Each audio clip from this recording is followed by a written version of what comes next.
Donald Trump today, a speech that did not get national coverage. Some of the networks did not take this in its entirety. The president back on the road, where he's at his best, by the way, almost in campaign mode. And by the way, we are less than 8 months from the midterm elections, which are on November the 3rd. He went to 2 states. He went to Kentucky and Ohio, made a big speech in Kentucky, addressing a lot of voters' concerns about things that are happening right now with the economy as a direct result of what's going on in Iran. Take a look.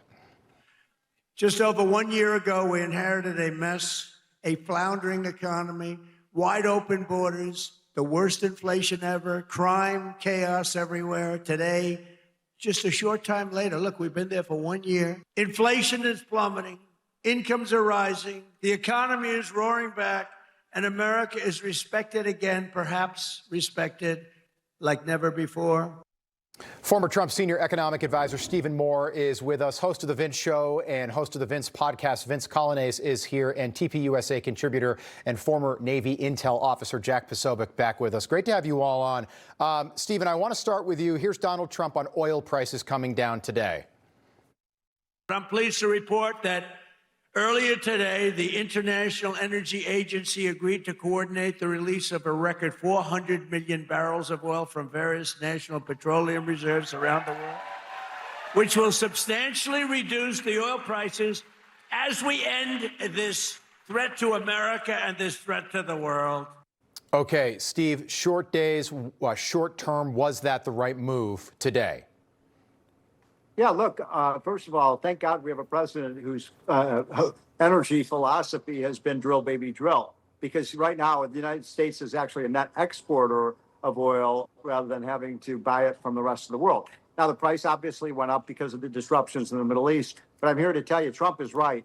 In a matter of 3 weeks or so, we're going to see a return to normalcy. We're going to see oil prices coming back down. We'll be back below at or below $3 a gallon gas, and so it is a short-term cost to liberate the Iranian people, but in the long run, it's going to be a big game for the U.S. economy. This is a president who's been pushing all the right buttons for the last 14 months on economic growth. I mean, we have strong economic growth, we have strong income growth. We've seen a record stock market. All those things will continue. I'm very confident. I think people are hoping that you are right, Stephen, Vince, and that this is just sort of a bump in the road. So right now, tonight, national average for a gallon of gas, $3.57 a gallon. By the way, in California, Gavin Newsom's state, it's back over $5 on average in California. It's just such a disaster out there. So gas is up 60 cents since the State of the Union.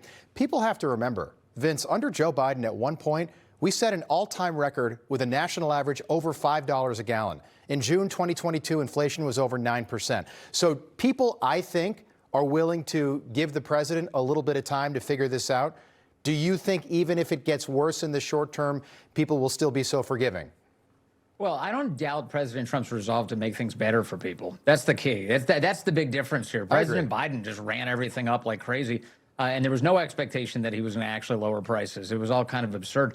President Trump is fully dedicated to this. He knows how valuable American energy is, actually all energy is, to a flourishing economy. One of the frustrations, in fact, of the American energy industry, Steve will know this, is that they wish that President Trump wasn't encouraging so much oil drilling. He's telling the Middle East to drill as much oil as possible. He wants a lot of oil being drilled in Venezuela.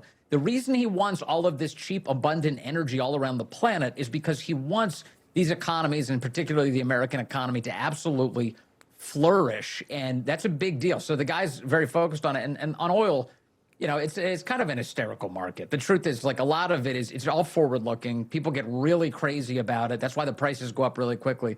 But something I've learned about President Trump economically is anytime you see any rough patches, the truth is President Trump's going to pull you out of it. So when you see the market go sideways, it's a buying opportunity. Trump's about to rescue it in no time. Yeah, we're all living our own lives, too. I remember under Biden, because I drive into the city. I don't have like a chopper or a limo like Stephen does. You know, I got to drive myself into the city from the suburbs. And I'll be honest, when Biden was president and it went down below $4 a gallon for the first time in like a year, I was like, oh, just seeing that 3 was great. Now it's back, so fine. It's $3.57 a gallon in some places, even higher in others. But can I just add one quick point to just something you just said about California? I mean, these blue states are the states where the gas is really expensive. I was just going to make that point. Blue states have the highest gas prices in the country because of bad policies. The people policies. in California are paying $1.45 a gallon more than the rest of the country. That's not because of Donald Trump. That's not even because of what's happening in Iran. It's because of the crazy policies they put in place in that state under Gavin Newsom. Okay, one more soundbite from the president. Here he is talking about how America has won the war in Iran. And I play this just because I think this is the messaging the White House wants. This war is coming to an end. Take a look. Is that a great name? Well, it's only good if you win. You know, you can only do. And we've won. Let me say, we've won. You know, you never like to say too early you won. We won. We won the bet. In the first hour, it was over. But we won. All right, Jack, you're the former Navy man. I just want to talk about the short term, what it's going to look like over the next 10 days or so. These minesweepers are going through the Straits of Hormuz. We're talking about a shipping lane that's 4 miles across, 2 miles each way, north and south into the Persian Gulf. The difference between, I think, the U.S. and Israel is Iran is willing to take out innocent people, civilians, and target oil tankers if it comes to that, commercial oil tankers that are trying to, deliver oil to countries all across the globe. How long do you think that process takes? And do you think we get to the point where U.S. naval destroyers are out there escorting commercial oil tankers through the Straits of Hormuz? Rob, we have a saying in the Navy that any ship can be a minesweeper once, at least. It's kind of like how any ship can be a submarine once. But when it comes down to it, we've got so many more types of technology that can be used for this type of operation now. We've got remote operated vehicles. We've got underwater unmanned vehicles. We've got side scan sonar. We've got the fish that we could, with a towed array that can be used to search for them. But at the same time, there's a real threat. Okay, there's a real threat here to that shipping, because you got one super tanker. You're talking about $200 million in terms of cargo with oil prices where they are right now in one super tanker. And that's the risk that so many people are holding back on, that so many of these ships are holding back on. Plus, by the way, Iran looks as though with a couple of ships, 3 this morning, I think 2 more just now, they're hitting them with drones. They're hitting the supply port in Salalah, which is the U.S. uses for resupply and refueling in Oman. They're hitting that with drones right now. I think another tanker up out of Iraq. And so they're trying to expand the map as much as they can with economic asymmetric warfare, because they've already lost their conventional warfighting power. And that's what President Trump is saying. Okay, good point. I want to play one more. This moment, and again, it's always politics. Donald Trump's making this speech down there in Kentucky today, and this woman behind him had a medical issue. It looked bad when she went down. We see that, and then she's down. He stopped the speech and stayed on stage. Take a look. In an interview,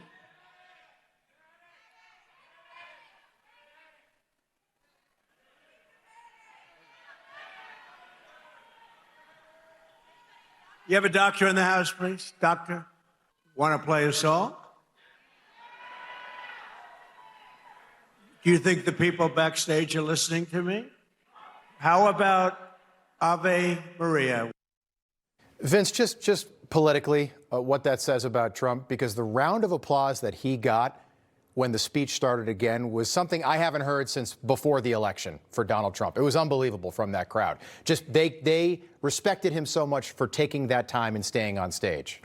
Well, I mean, if it's not clear by now, it'll never be clear to you. He's a thoroughly decent human being. He's just an absolutely decent guy. He cares very sincerely about the well-being of Americans. This is not the first time we've seen this. We've seen this actually, unfortunately, on a routine basis. It just happens. You get huge groups of people. It gets very hot in the room. Sometimes somebody who's older or didn't have enough water, they fall over. President Trump will wait until they're tended to. And it's just, again, a sign of his abundant decency. He's a good man. And once again, on display tonight. And I don't know how you measure that politically, other than to say more of us should be decent. So he reflects that well. Good point. Vince Coglianese, Jack Posobiec, Stephen Moore. Great to have you all on. Stephen, I would love to have a chopper take me into the building on a daily basis, but for now, I gotta fill up the gas tank just like everybody else. Thank you, gentlemen. It's Mr. Monopoly. Yeah. We'll take the new unmanned chopper. Trust me, if I had that kind of money, you'd never see me. I want a chopper too. Yeah, Steve, you might have one. I don't know. All right, thank you guys. Appreciate it.